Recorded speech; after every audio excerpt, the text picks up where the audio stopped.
Kinundina ng mga estudyante at opisyal ng University of the Philippines Los Baños ang serye ng karahasan sa paligid ng campus. Bagya pa nga nabalot ng tensyon ang indignation rally kahapon. Balitang hatid ni Steve Dailisan. Sa gitna ng pagsasalita ni Laguna Vice Governor Cesar Perez sa indignation rally, nahagip ng aming kamera ang kaguluhan sa aming likuran. Di kasi nagustuhan ng ilang taga-kampo ng vice-gobernador ang komento laban sa kanya ng ilang estudyante ng UP.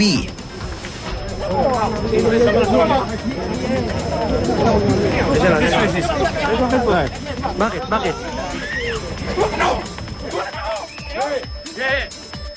Bago nito ay nagmarcha palabas ng UPLB ang mga estudyante at opisyal ng universidad kasama ang ilang residente para kundinahin ang karahasan sa Los Baños. Bit-bit nila ang mga litrato ng mga napatay na UPLB students na sina Ray Bernard Peñaranda at Given Grace Sebanico at Los Baños National High School student Rochelle Herundo. Kabilang sa nakiisa si Bayan Muna Representative Teddy Casino, alumnus ng UPLB. Dapat daw dagdagan ng mga dorm sa loob ng campus. Problema rin ito ng lack of facilities ng ating university. Kasi wala nang mga dormitoryo dito eh. Kulang na kulang ang dormitories, ang student housing, at kailangan pag lumabas ng campus. Nagtirik din sila ng mga kandila para magsilbing ilaw ng inspirasyon sa mga pulis na pag-ibayuhin pa ang pagbabantay. Pero gumagawa naman daw ng paraan ng lokal na pamahalaan na nagpalagay na ng mga outpost gaya nito kung saan nakadisplay ang mga numerong pwedeng tawagan pag may emergency. Pero di raw ito sapat ayon sa mga estudyante.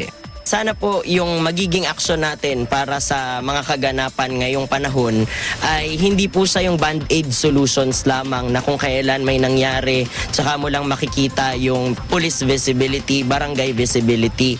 Dapat po may nangyari o wala or tahimik man yung paligid, patuloy at regular yung pag-ikot ng mga otoridad. Pwede nilang tawagan yun and then pwede silang samahan nun. They can walk with them, yung police or yung community service brigade, wherever they're going. Maging ang ina ni Given Grace, dismayado pa rin sa pulisya 1 taon matapos mapatay ang anak.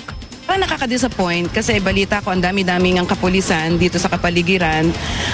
Yun lang ang mga ganung pangyayari, parang nakapagtatakang at nakapag-iisip. Namamayani man daw ang takot sa karamihan sa mga estudyante ng UP Los Baños para sa kanilang pansariling kaligtasan. Buong tapang naman daw ang kanilang pakikiisa sa paghahanap ng hustisya para sa mga pinaslang na biktima. Ang tangi raw nilang magagawa sa ngayon ay panalangin na iadya rin sila sa gawin ng mga masasamang loob. Steve Dailisan, GMA News.